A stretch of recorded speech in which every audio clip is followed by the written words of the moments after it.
Hi friends, हूँ छूँ प्रतीक पटेल અને તમારું સ્વાગત કરું છું મારા ફિઝિક્સના વિડિયો લેક્ચરમાં। આજે વિદ્યાર્થી મિત્રો આપણે ધોરણ 12માં ચોથા નંબરનું ચેપ્ટર ગતિમાન વિદ્યુત ભારો અને ચુંબકત્વની ચર્ચા કરવાની શરૂઆત કરીશું। જો તમને મારા લેક્ચર્સ ગમતા હોય, તમને અંદરથી કોઈ માહિતી મળતી હોય અને તમારે સ્ટડી માટે બહુ ઉપયોગી બનતા હોય તો મારી ચેનલને જરૂરથી લાઈક કરજો અને સબસ્ક્રાઈબ પણ કરજો। વિદ્યાર્થી મિત્રો, આ ચોથું ચેપ્ટર છે એ ટોટલ 8 માર્ક્સનું એક્ઝામમાં પૂછાય છે। એ 8 માર્ક્સમાં 5 MCQ એટલે કે મલ્ટિપલ ચોઇસ ક્વેશ્ચન હોય છે, સાથે 3 માર્ક્સનો એક મોટો પ્રશ્ન જેમાં એક્ઝામ્પલ પણ હોઈ શકે અને થિયરી પણ હોઈ શકે। તો 3 માર્ક્સનો પ્રશ્ન પૂછાય છે। હવે આ ચેપ્ટર જે છે એ ચેપ્ટર સહેલું છે એવું હું કહું છું, પણ કેમ સહેલું છે એનું રીઝન આપણે સૌથી પહેલાં તો સમજીએ કે આપણે ચેપ્ટર નંબર 1, 2 અને 3 ભણ્યા। એ ચેપ્ટર નંબર 1, 2 અને 3 આપણે ટોટલી વિદ્યુતની ઉપર ભણ્યા, ઇલેક્ટ્રોસ્ટેટિક, બરાબર, વિદ્યુત ઉપર ભણ્યા આપણે। વિદ્યુત ભારો, વિદ્યુત બળ, વિદ્યુત ક્ષેત્ર, વિદ્યુત ફ્લક્સ, વિદ્યુત ક્ષેત્ર રેખાઓ। પછી બીજા ચેપ્ટરમાં આવ્યા આપણે તો એની પરથી લીધું વિદ્યુત સ્થિતિમાન, વિદ્યુત સ્થિતિ ઉર્જા, કેપેસિટન્સ, બરાબર।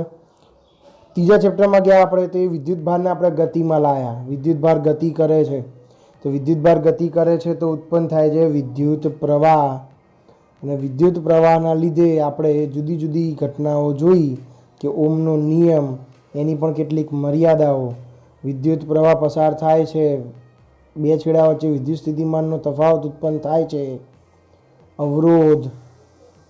અવરોધ શેના ઉપર આધારિત છે, અવરોધનું શ્રેણી સમાંતર જોડાણ, આ બધું જ આપણે ચર્ચા કરી। હવે આપણે એક નવી ઘટના, પણ જે વિદ્યુત ઉપર જ આધારિત છે તેવી ઘટનાનો અભ્યાસ કરવાની શરૂઆત કરીશું। એટલે સૌથી પહેલાં તો એનું ટાઇટલ જ છે ગતિમાન વિદ્યુત ભારો। મેં જ્યારે આગળના ચેપ્ટરમાં કીધું હતું તમને કે ગતિમાન વિદ્યુત ભારો એ આપણને વિદ્યુત પ્રવાહ આપે છે। તો વિદ્યુત પ્રવાહને કારણે કેટલી ઘટનાઓ ઉત્પન્ન થાય છે અને એ ઘટનાઓને આપણે અહીંયા ચર્ચા કરવાની છે। તો આપણે આ ચેપ્ટરમાં એવું સમજવાનું છે કે આપણે હવે ચુંબક તરફ જઈ રહ્યા છીએ। ધ્યાન રાખજો, ખાસ ચુંબક તરફ જઈ રહ્યા છીએ। અત્યાર સુધી આપણે વિદ્યુતની વાત કરી, હવે ચુંબકની વાત કરીશું, ચુંબકીય ઘટનાઓની વાત કરીશું, ચુંબકીય ક્ષેત્ર રેખાઓ, ચુંબકીય બળ, બરાબર, આ બધી વાત કરીશું।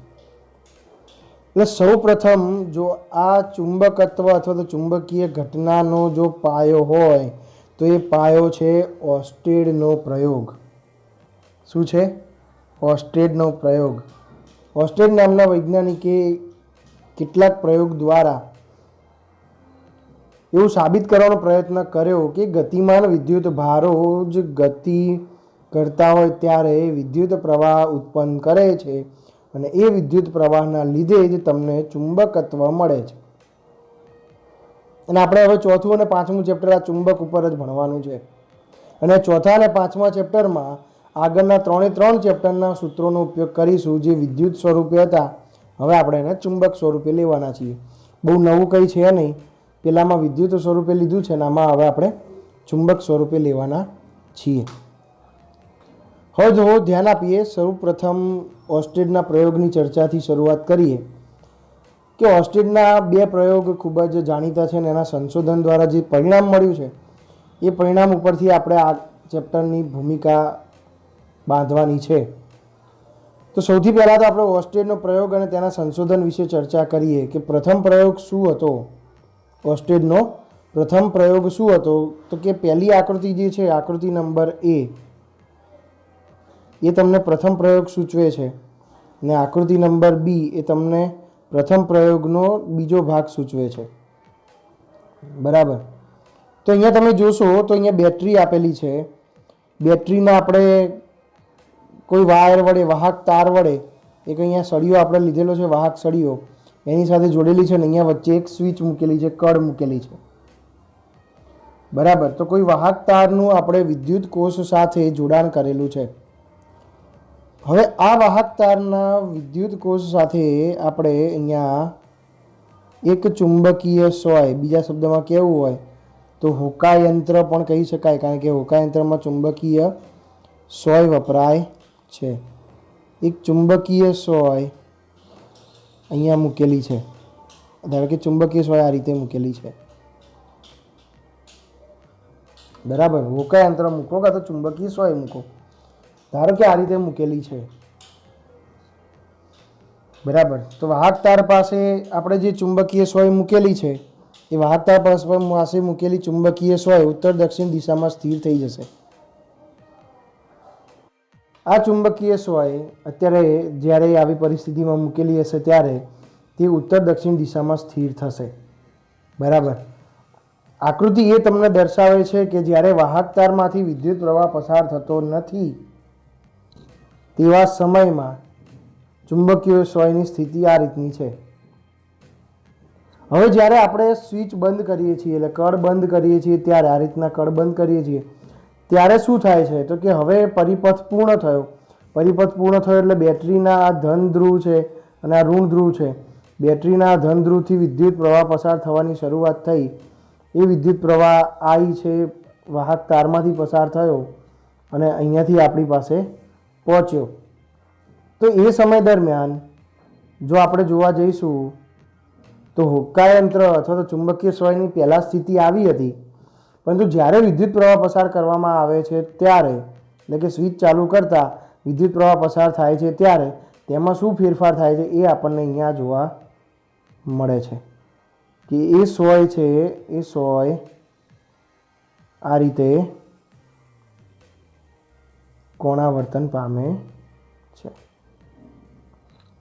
એ સોય આપણી પાસે આ રીતે કોણાવર્તન પામે છે. તો ઓસ્ટેનનો પ્રયોગ છે એ ઓસ્ટેનના પ્રયોગમાં સૌથી ચર્ચાસ્પદ ઘટના જોવા મળી, કારણ કે એ વખતે કંઈ ખ્યાલ હતો નહીં કે ચુંબકત્વ હશે, ચુંબકીય ક્ષેત્ર હશે કે ચુંબકીય બળ લાગતું હશે, એવું કોઈ ખબર હતી નહીં. તો આવું કેમ થયું? સ્વિચ બંધ કરતાં આ સ્વિચ બંધ કરી આપણે અહીંયા તો તરત જ એનું કોણાવર્તન જોવા મળ્યું. જેવી સ્વિચ ચાલુ ખોલી દેશો તમે, ઓફ કરી દેશો તો તરત પાછું આવું થઈ જાય છે. પછી સ્વિચ બંધ કરતાં સ્વિચ ઓન કરતાં કળ બંધ કરો એટલે સ્વિચ ઓન થાય. બરાબર ને? કળ બંધ કરતાં આવું થાય, ખુલ્લી કરતાં પાછું આવું થઈ જાય. તો આમ જોવા જઈએ તો જ્યારે અહીંયાથી વિદ્યુત પ્રવાહ પસાર થાય છે ત્યારે અહીંયા વિદ્યુત પ્રવાહ પસાર થતો નથી. બરાબર ને? જ્યારે અહીંયા વિદ્યુત પ્રવાહ પસાર થાય છે ત્યારે તેમાં થતો ફેરફાર શું બતાવે છે કે ચુંબકીય સોયનું કોણાવર્તન થાય છે. શું થાય છે? ચુંબકીય સોયનું કોણાવર્તન થાય છે. હવે આ જે કોણાવર્તન થાય છે અહીંયા આપણે જોવા જઈએ તો કે ચુંબકીય સોયનું કોણાવર્તન થાય છે. એ કોણાવર્તન આપણે અત્યારે હાલ પૂરતું એવું પણ વિચારી શકાય કે પૃથ્વીનું ચુંબકીય ક્ષેત્ર છે એ આની પર લાગતું નથી, અથવા તો આવું ગણી નાખ્યું છે. બરાબર. બાકી પૃથ્વીનું ચુંબકીય ક્ષેત્ર એની પર અસર કરે એટલે તો એ ઉત્તર દક્ષિણ દિશામાં સ્થિર થાય છે.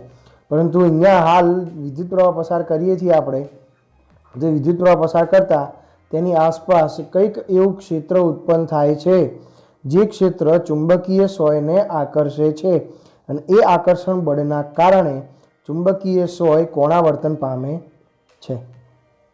બરાબર. એટલે ચુંબકીય સોયનું કોણાવર્તન થતું તમને જોવા મળે છે. જો પ્રવાહની દિશા ઉલટાવી દેવામાં આવે એટલે કે બેટરીના ધન ધ્રુવને ઋણ ધ્રુવને ધન ધ્રુવ તરીકે ઉલટી બેટરી ગોઠવી દેવામાં આવે તો કોણાવર્તન વિરુદ્ધ દિશામાં થશે, પણ થશે ખરું. બરાબર. સાથે સાથે જો તમે વિદ્યુત પ્રવાહ વધારી દો છો તો ચુંબકીય સોયને કોણાવર્તન વધારે મળશે. સાથે સાથે તમે વિદ્યુત પ્રવાહ બદલતા નથી, પરંતુ એ ચુંબકીય હોય ને વાહક તાર જે આપણે લીધેલો છે સળીઓ, જેમાંથી આપણે વિદ્યુત પ્રવાહ પસાર કરીએ છીએ, તે વાહક તારથી દૂર લઈ જાઓ, નજીક લાવો તો તમને કોણાવર્તનમાં ફેરફાર થતો જોવા મળશે. કે વાહક તારથી ચુંબકીય સોયને દૂર લઈ જાઓ તો કોણાવર્તન ઓછું થાય અને નજીક લાવો તો કોણાવર્તન વધુ થાય છે. એટલે આ પહેલા પ્રયોગનું પરિણામ આપણને શું મળ્યું? તો કે પહેલા પ્રયોગનું પરિણામ આપણને મળ્યું ગતિમાન વિદ્યુત ભાર અથવા પ્રવાહો આસપાસના અવકાશમાં ચુંબકીય ક્ષેત્ર ઉત્પન્ન કરે છે. એટલે હવે પહેલી જ વસ્તુ, પહેલી ધારણા આપણને મળી ગઈ કે ગતિમાન વિદ્યુત ભાર હોય અથવા તો વિદ્યુત પ્રવાહ કોઈ વાહક તારમાંથી, ધ્યાન રાખજો શેમાંથી પસાર થાય તોની વાત છે. કોઈ પણ વાહકની અંદર એ વાહક હોય, કોઈ પણ વાહકમાંથી, એ વાહક છે એ તાર હોઈ શકે, સળીઓ હોઈ શકે, ગૂંચળું હોઈ શકે, બરાબર, ચોસલું હોઈ શકે, કોઈ રીંગો હોઈ શકે, વગેરે વગેરે. એટલે ટૂંકમાં કોઈ પણ વાહકમાંથી વિદ્યુત પ્રવાહ પસાર કરવામાં આવે છે ત્યારે તે વાહકની આસપાસના અવકાશમાં અથવા તો વિસ્તારમાં ચુંબકીય ક્ષેત્ર ઉત્પન્ન થાય છે. શું ઉત્પન્ન થાય છે? ચુંબકીય ક્ષેત્ર ઉત્પન્ન થાય છે. પહેલા પ્રયોગથી આપણને ખબર પડી ગઈ. તો બીજો પ્રયોગ શેના માટે કર્યો? તો ભાઈ આપણને પ્રશ્ન થાય કે ચુંબકીય ક્ષેત્ર ઉત્પન્ન તો થયું, પણ એ ચુંબકીય ક્ષેત્ર ઉત્પન્ન થાય છે તો તેની દિશા કઈ? સાથે સાથે ઓર્સ્ટિડના જે અવલોકનો જોવા મળ્યા, એ અવલોકનો બાદ વિદ્યુત ચુંબકત્વ વિશે વૈજ્ઞાનિકોએ શું સંશોધન કર્યું? આ બધા પ્રશ્નો આપણને થાય. કારણ કે અહીંયા આપણે એવું લીધું વિદ્યુત પ્રવાહ પસાર થયો અને ચુંબકીય ક્ષેત્ર ઉત્પન્ન થયું. એટલે વિદ્યુત પ્રવાહને કારણે ચુંબકત્વ ઉત્પન્ન થયું, આપણે આવું અહીંયા સમજીએ છીએ. તો આવું અહીંયા સમજીએ છીએ એટલે આપણે જો જોવા જઈએ તો કેટલાક વૈજ્ઞાનિકનો આપણે યાદ કરીએ તો ઓર્સ્ટેડ પછી જેમ્સ મેક્સવેલ 1664માં વિદ્યુત અને ચુંબકત્વ જે નિયમોનું પાલન કરે છે એ નિયમોનો અભ્યાસ કર્યો કે વિદ્યુત કયા કયા નિયમોનું પાલન કરે છે અને ચુંબકત્વ કયા કયા નિયમોનું પાલન કરે છે, અભ્યાસ કર્યો. અને એ અભ્યાસમાં એમને એવું પરિણામ લઈને આવ્યા કે આ પ્રકાશ જે છે ને, પ્રકાશ પણ વિદ્યુત ચુંબકીય તરંગો છે. એમાં વિદ્યુતીય ઘટકો અને ચુંબકીય ઘટકો બંને રહેલા છે. બરાબર. તો વિદ્યુતીય અને ચુંબકીય ઘટકો બંને રહેલા છે. તે પછી 19મી સદીમાં હર્ટ્ઝ નામના વૈજ્ઞાનિકે, કયો વૈજ્ઞાનિક? હર્ટ્ઝ. આવૃત્તિનું એકમ આપણે લખીએ છીએ ને, હર્ટ્ઝ. એ હર્ટ્ઝ નામના વૈજ્ઞાનિકે રેડિયો તરંગોની શોધ કરી. બરાબર. ભારતના વૈજ્ઞાનિક જગદીશચંદ્ર બોઝ, એમને પણ તરંગોની શોધ કરી, પણ જે તરંગો ખૂબ જ નાની રેન્જના હતા. પરંતુ માર્કોની કરીને વૈજ્ઞાનિકે તરંગોને બહુ મોટી રેન્જના હોય એવા તરંગોને સાબિત કર્યા. એટલે વિદ્યુત ચુંબકીય તરંગો ઉત્પન્ન કરવાનો અથવા તો શોધવાનો, વિદ્યુત ચુંબકીય તરંગો, રેડિયો તરંગો એ વિદ્યુત ચુંબકીય તરંગો જ છે. વિદ્યુત ચુંબકીય તરંગોને લાંબા અંતર સુધી, લાંબા ગાળાના શોધવાનો શ્રેય માર્કોનીને જાય છે. કારણ કે જગદીશચંદ્ર બોઝે જે તરંગો શોધ્યા હતા એ તરંગો નાની આવૃત્તિના હતા. એ પછી 20મી સદીના ગાળામાં જો જોવા જઈએ તો વિદ્યુત ચુંબકીય તરંગો ઉત્પન્ન કરવા, વિવર્ધિત કરવા એટલે કે એને મોટા કરવા, લાંબા અંતર સુધી પહોંચાડવા, એનું પ્રસારણ કરવું, એનું પરખ એટલે ડિટેક્શન કરવું, અને આ બધાની સાધનોની શોધ થઈ. અને એ સાધનોની શોધ થયા પછી આ ચુંબકત્વનો જે ભાગ છે ભૌતિક વિજ્ઞાનમાં, એનો વિકાસ થયો. હવે એનો વિકાસ થયો તો મારે એ સમજવા માટે બીજો પ્રયોગ પણ સમજવો પડે કે ચુંબકત્વ છે, ચુંબકીય ક્ષેત્ર છે, કઈ દિશામાં કઈ રીતે જાય છે, એની પણ મારે અહીંયા ચર્ચા કરવી પડે. તો બીજા પ્રયોગમાં આપણે શું કર્યું છે કે એક સુરેખ લાંબા વિદ્યુત પ્રવાહ ધારિત તારને પુસ્તકના પાનાને લંબરૂપે એટલે ધારો કે આ આપણી પાસે તાર છે, એ તારને આ રીતે લંબ રૂપે હું ગોઠવી દઉં છું, બરાબર, પુસ્તકના પાનાને લંબ રૂપે. આ તમારે આ શું છે? સળીઓ છે, વાહક તાર છે. આ તાર મેં આ રીતે લંબ રૂપે ગોઠવેલો છે. હવે હું આ રીતે લંબ રૂપે ગોઠવું છું તારને, તો એ તારમાં બે વસ્તુ પોસિબલ છે, કારણ કે આ રીતે આપણે લંબ રૂપે ગોઠવ્યા છે. તે વાહક તારમાં બે વસ્તુ પોસિબલ છે. શું પોસિબલ છે? તો કે વિદ્યુત પ્રવાહ એ અંદરની દિશામાં જતો હોય અથવા તો વિદ્યુત પ્રવાહ બહારની દિશામાં આવતો હોય. વિદ્યુત પ્રવાહ અંદરની દિશામાં જતો હોય અથવા તો વિદ્યુત પ્રવાહ બહારની દિશામાં આવતો હોય. તો આવા સમયે આપણે શું વિચારવાનું છે? તો ધારો કે આપણે અહીંયા બે આકૃતિ દર્શાવેલી છે. એ બે આકૃતિ દર્શાવી છે, એમાં તમે જોઈ શકો છો કે અહીંયા ડોટ છે ને અહીંયા એક ક્રોસ છે, બરાબર. અને આ ચુંબકીય સોય છે, આ બધી ચુંબકીય સોય છે. એ ચુંબકીય સોયમાં જે ઘટ્ટ ભાગ દેખાય છે, જે ડાર્ક કરેલો દેખાય છે ભાગ, એ ડાર્ક કરેલો ભાગ છે ઉત્તર ધ્રુવ છે, બરાબર. ડાર્ક કરેલો ભાગ જે તમને દેખાય છે આકૃતિમાં, એ ડાર્ક કરેલો ભાગ છે એ ઉત્તર ધ્રુવ તરીકે આપણે લઈએ છીએ, બરાબર. હવે જ્યારે વિદ્યુત પ્રવાહ એ સળિયામાં મેં તમને બતાવ્યું કે ભાઈ આ રીતે કોઈ લાંબો તાર આપણે વાહકતા લીધો છે લંબ રૂપે, એમાં જો તમે અંદર વિદ્યુત પ્રવાહ અંદરની દિશામાં તમે લઈ જશો, વિદ્યુત પ્રવાહ અંદરની દિશામાં જશે તો ચુંબકીય ક્ષેત્ર આ પ્રમાણે આપણને જોવા મળશે. ચુંબકીય ક્ષેત્ર આ પ્રમાણે આપણને જોવા મળશે. એટલે કે જ્યાંથી વિદ્યુત પ્રવાહ અંદરની બાજુ જાય છે ત્યાં ઉત્તર ધ્રુવ આ રીતે બને છે, બરાબર. ઉત્તર ધ્રુવ બને છે. અને જ્યાં આગળ વિદ્યુત પ્રવાહ બહારની દિશામાં આવે છે ત્યાં આ રીતે ચુંબકીય સોય ગોઠવાય છે. તમે જો આ બંને સરખું નથી. આ ડોટ બતાવેલું છે, ડોટ એવું દર્શાવે છે કે વિદ્યુત પ્રવાહ અંદરની બાજુ છે, જ્યારે આ ક્રોસ છે એવું દર્શાવે છે કે વિદ્યુત પ્રવાહ બહારની બાજુ છે. ઉત્તર ધ્રુવ આ બાજુ છે જો, અને આમાં ઉત્તર ધ્રુવ આ બાજુ છે જો. એટલે જ્યારે વિદ્યુત પ્રવાહ પુસ્તકના પાનાને લંબ રૂપે રાખેલા વાહક તારમાં અંદરની બાજુએ જશે ત્યારે ચુંબકીય સોય આ રીતે ગોઠવાય છે. એટલે કે તમારું ચુંબકીય ક્ષેત્ર આ રીતે મળે છે, ઉત્તર ધ્રુવ જેવું બને છે. અને જ્યારે તમારો વિદ્યુત પ્રવાહ છે બહારની દિશામાં આવે છે, બહારની દિશામાં આવે છે ત્યારે તે દક્ષિણ ધ્રુવ બને છે. આ રીતે વિદ્યુત પ્રવાહ ગોઠવાય છે, બરાબર છે.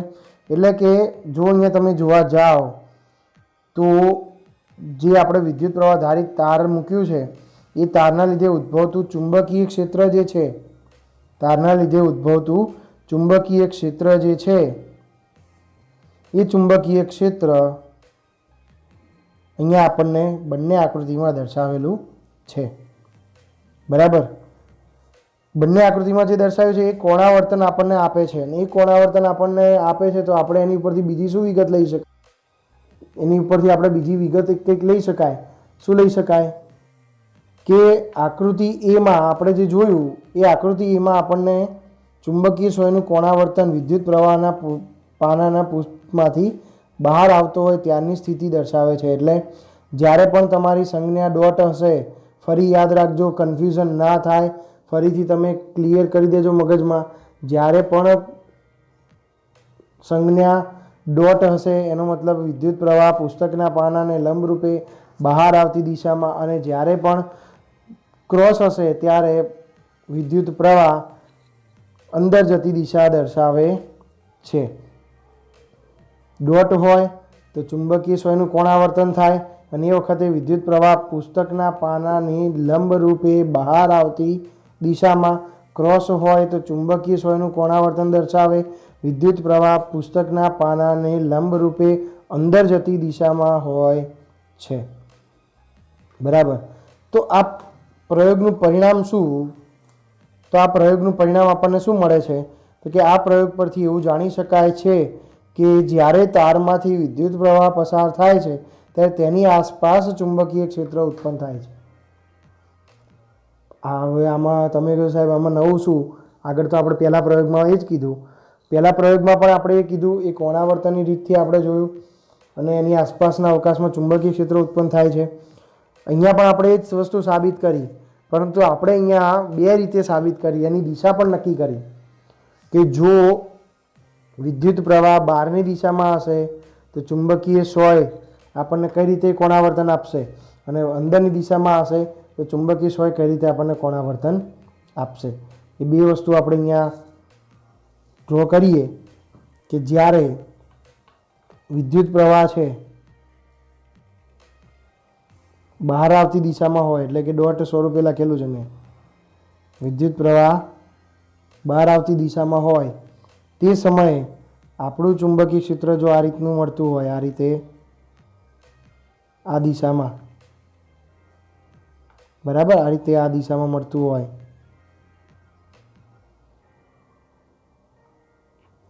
તો ક્રોસ વખતે જ્યારે પુસ્તકના પાનાને અંદર જતી દિશામાં તમે વિદ્યુત પ્રવાહ લેશો ત્યારે વિદ્યુત પ્રવાહ છે આ રીતે એનાથી વિરુદ્ધ દિશામાં જોવા મળશે. આપણે ચેપ્ટર નંબર 5માં જોઈશું. આ પ્રવાહ જે છે એ પ્રવાહ ઉત્તર ધ્રુવ બનાવે છે. આ રીતે તમે આને દોરવું હોય તો આ રીતે દોરી શકો છો, આમ આમ. આ એન બને છે એટલે એ ઉત્તર ધ્રુવ બનાવે છે. આ ચેપ્ટર નંબર 5માં જોઈશું આપણે. અને આ એસ બને છે આ રીતે, એટલે આ દક્ષિણ ધ્રુવ બનાવે છે એસ. બરાબર છે. એટલે બીજા પ્રયોગથી આપણને આ દિશાની પણ ખબર પડી. તો આપણે અહીંયા જે ભણ્યા છીએ એ શું ભણ્યા તો કે આપણે ઓસ્ટેડના પ્રયોગ ઉપરથી એવું લીધું કે વિદ્યુત પ્રવાહ જ્યારે પસાર કરીએ છીએ કોઈ તારમાં, ગૂંચડામાં, ચોસલામાં, રિંગમાં, બરાબર, તારમાં કે ગમે ત્યાં આપણે વિદ્યુત પ્રવાહ પસાર કરીએ છીએ ત્યારે તેની આસપાસના વિસ્તારમાં ચુંબકીય ક્ષેત્ર ઉત્પન્ન થાય છે, અને તેની દિશા પણ આપણે અહીંયા લીધી. તો આપણે આ પહેલું જે લેક્ચર છે એ જસ્ટ આપણી પાસે ઇન્ટ્રોડક્શન ટાઈપ લેક્ચર છે. આપણે આગળ એક સમજૂતી હવે મેળવવી છે કે ચુંબકીય બળ જે છે એ વિદ્યુતીય બળની કમ્પેરિઝનમાં કેવું છે. ચુંબકીય બળ એ વિદ્યુતીય બળની કમ્પેરિઝનમાં કેવું છે આપણે એને સમજવું છે. તો આપણે હવે જોવું પડશે કે વિદ્યુત ક્ષેત્ર કઈ રીતે ઉત્પન્ન થયું, એટલે કે એનું ઉદ્ગમ શું, એ જ રીતે ચુંબકીય ક્ષેત્ર કઈ રીતે ઉત્પન્ન થયું એનું ઉદ્ગમ શું, અને બંનેની આપણે એકબીજા સાથે કમ્પેરિઝન કરવી પડશે.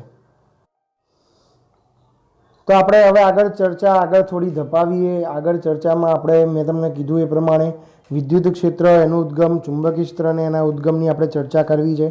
વિદ્યુત ક્ષેત્ર અને ચુંબકીય ક્ષેત્ર એકબીજા સાથે કઈ રીતે જોડાઈ શકે છે એની પણ આપણે ચર્ચા કરવી છે. તો સૌથી પહેલાં આપણે જો અહીંયા હું તફાવત સ્વરૂપમાં જ લખું છું એટલે તમને ખ્યાલ આવશે કે સામસામે કમ્પેરિઝન કઈ રીતે કરી શકાય છે. સૌથી પહેલી તો વાત કરીએ એનું ઉદ્ગમ. વિદ્યુત ક્ષેત્ર હોય કે ચુંબકીય ક્ષેત્ર હોય ઉત્પન્ન કઈ રીતે થાય છે એની ચર્ચા કરીએ. તો સૌથી પહેલાં વિદ્યુત ક્ષેત્ર જોઈએ તો કે વિદ્યુત ક્ષેત્ર વિદ્યુત ભારના લીધે ઉત્પન્ન થાય છે. આપણે પહેલા ચેપ્ટરમાં ભણ્યા હતા કે વિદ્યુત ક્ષેત્રનું ઉદ્ગમ શું છે, વિદ્યુત ભાર છે. વિદ્યુત ભાર પોતાની આસપાસ ચોક્કસ ક્ષેત્ર સુધી બળ લગાડે છે અને એ બળના કારણે આપણને શું મળે છે, વિદ્યુત ક્ષેત્ર મળે છે.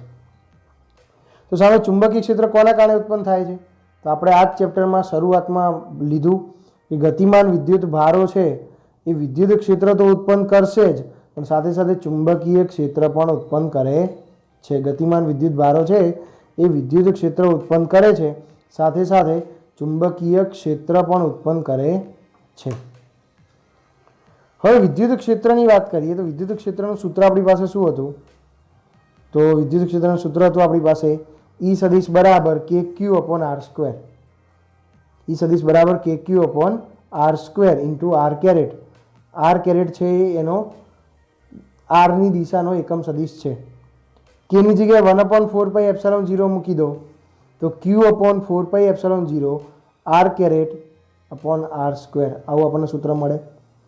જ્યાં વિદ્યુત ભાર Qના લીધે ઉત્પન્ન થાય છે, સાંભળજો, ધ્યાન આપજો ખાસ, વિદ્યુત ભાર Qના લીધે ઉત્પન્ન થાય છે જ્યારે વિદ્યુત પ્રવાહ પસાર થાય, ચુંબકીય ક્ષેત્ર કોના લીધે ઉત્પન્ન થાય એ આપણે જોવું છે. વિદ્યુત ક્ષેત્ર જે છે એ વિદ્યુત ક્ષેત્ર વિદ્યુત ભાર ક્યુના લીધે ઉત્પન્ન થાય છે. અને વિદ્યુત ભાર જે ચુંબકીય ક્ષેત્ર છે એ ચુંબકીય ક્ષેત્ર કઈ રીતે ઉત્પન્ન થાય છે તો એ ખાસ ધ્યાન રાખજો. એની આપણે પાછળ થિયરી પણ જોવાની છે, પણ અહીંયા હું તમને ખાલી જસ્ટ નાનકડું એક એક્ઝામ્પલ જેવું આપી દઉં, સમજી શકાય આપણે કે ભાઈ વિદ્યુત ભાર કઈ રીતે ચુંબકીય ક્ષેત્ર ઉત્પન્ન કરે છે. કોઈ વિદ્યુત ભાર છે, ધારો કે કોઈ સળિયો છે, કોઈ એલ લંબાઈનો કે ડી એલ લંબાઈનો સળિયો લઈએ, એમાંથી જ્યારે વિદ્યુત ભાર પસાર થાય એટલે કે વિદ્યુત પ્રવાહ મળે આપણને, તો નાનકડો સૂક્ષ્મ ખંડ આપણે લઈ લઈએ. એ સૂક્ષ્મ ખંડ ઉપરથી આપણે ચુંબકીય ક્ષેત્ર શોધી શકાય છે. તો જે કામ વિદ્યુત ક્ષેત્રમાં જે કામ વિદ્યુત ભાર કરે છે એ જ વસ્તુ ચુંબકીય ક્ષેત્રમાં એ કામ કોણ કરે છે? વિદ્યુત પ્રવાહ એને ઉત્પન્ન કરે છે. અને કોઈ ચોક્કસ સૂક્ષ્મ ગાળામાં આઈડીએલ અથવા તો આઈએલ બેમાંથી એક વસ્તુ, આઈડીએલ અથવા તો આઈએલ, જો સૂક્ષ્મ ચુંબકીય ક્ષેત્ર હોય તો ડીએલ હશે, જો કુલ ચુંબકીય ક્ષેત્ર હોય તો એલ હશે. આને કહેવાય વિદ્યુત પ્રવાહ ખંડ. અને શું કહીશું આપણે? વિદ્યુત પ્રવાહ ખંડ. જે કામ વિદ્યુત ભાર કરે છે એ જ કામ અહીંયા આઈએલ અથવા તો આઈડીએલ વિદ્યુત પ્રવાહ ખંડ કરે છે, ચુંબકીય ક્ષેત્ર ઉત્પન્ન કરવાનું કામ કરે છે. તો જો અહીંયા અચળાંક હતો 1/4πε0, અહીંયા અચળાંક આવશે μ0/4π. આની પણ કમ્પેરિઝન આપણે પાછળ જોવાના છીએ, બરાબર. આમાં તમે અચળાંક તરીકે શું લીધું છે? અચળાંક તરીકે લીધું છે તમે કે, કે ઇઝ ઇક્વલ ટુ આપણે આવું લખ્યું છે 1/4πε0. અને આમાં આપણે અચળાંક તરીકે શું લીધું છે? કે જ છે અચળાંક, પણ એ કે બરાબર આપણે શું લીધું છે? μ0/4π. સામે તમે સરખાવો, જો તમે આ બંનેને સામે સરખાવો તો 4π કેન્સલ થઈ જાય, તો μ0 બરાબર 1/ε0 મળે.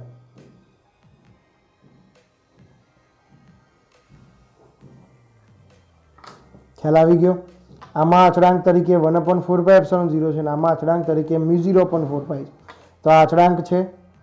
ક્યુની જગ્યાએ આપણે મૂક્યું આઈ અને એલ, બરાબર. નીચે r² છે તો અહીંયા પણ r² છે, અહીંયા r કેરેટ છે તો અહીંયા પણ કેરેટ આવે છે, પણ તમે આ સાઇન લખો છો ત્યારે કેરેટ દૂર થઈ જાય છે. કઈ રીતે દૂર થાય છે એ આપણે એની થિયરીમાં જોવાના છે, બરાબર છે. તો અહીંયા તો સામે જોવો ને તો તમે બહુ સૂત્રમાં ફેરફાર નહીં જોવા મળે. અચળાંક કે 1/4πε0, અચળાંક કે μ0/4π, બે સરખું.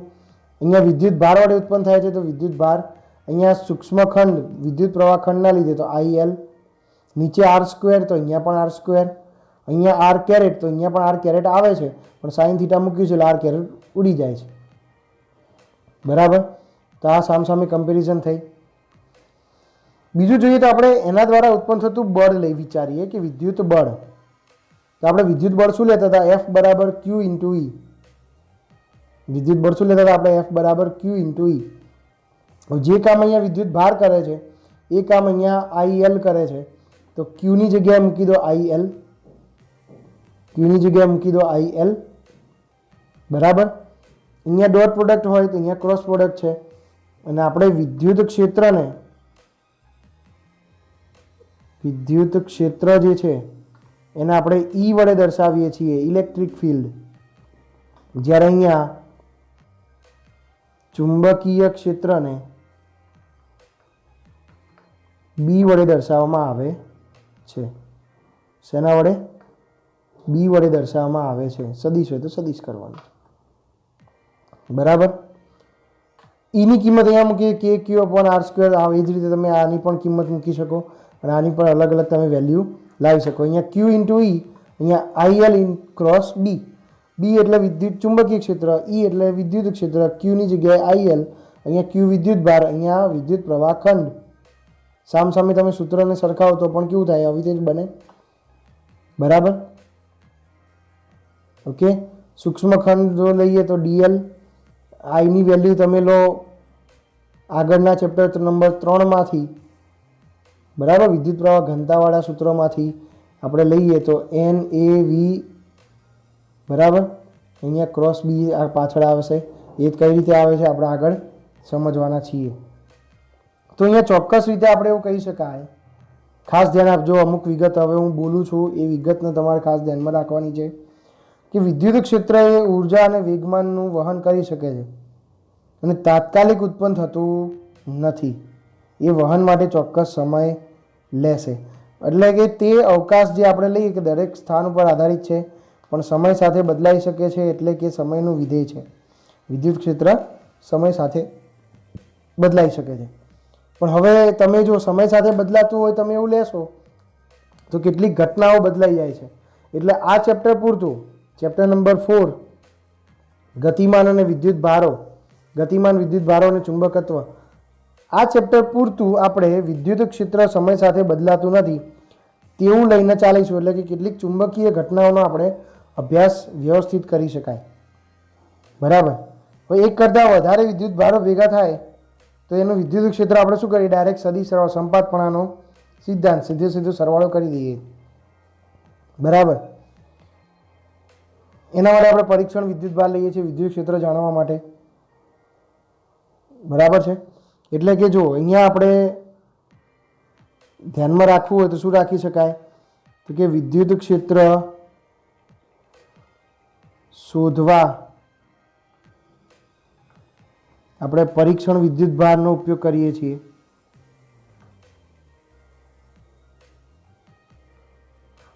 બરાબર છે. પરીક્ષણ વિદ્યુત ભારનો ઉપયોગ કરીએ છીએ અને અહીંયા આપણે શું લઈએ છીએ, વિદ્યુત પ્રવાહખંડ. અહીંયા પણ આપણે બધાનો સરવાળો સંપાતપણાના સિદ્ધાંતથી, એટલે કે કુલ વિદ્યુત ક્ષેત્ર સંપાતપણાના સિદ્ધાંતથી શોધી શકાય છે. અહીંયા પણ જો તમે જોવા જાઓ તો કુલ ચુંબકીય ક્ષેત્ર એ આ જ સિદ્ધાંત એટલે કે સંપાતપણાના સિદ્ધાંત પરથી મેળવી શકો છો. બરાબર. અહીંયા પણ એક કરતાં વધારે ચુંબકીય ક્ષેત્રો ઉત્પન્ન થયા હોય તો એ ચુંબકીય ક્ષેત્રોનો સદિશ સરવાળો તમે કરો તો તે બિંદુ આગળનું આપણને ચુંબકીય ક્ષેત્ર મળી જાય. એટલે કે તે સંપાતપણાના સિદ્ધાંતને અનુસરે છે. ખ્યાલ આવી ગયો તમને બધાને, દરેક જણાને? તો આજે આપણે આટલા સુધી રાખીએ છીએ. આવતા લેક્ચરમાં આપણે ચુંબકીય ક્ષેત્ર અને લોરેન્ટ્ઝ બળની ચર્ચા કરવાની છે. લોરેન્ટ્ઝ બળ પણ એક ઉપયોગી આપણા માટે બહુ મહત્ત્વની થિયરી છે. એ ચુંબકીય બળની પણ આપણે ચુંબકીય ક્ષેત્રની પણ આપણે ચર્ચા કરીશું.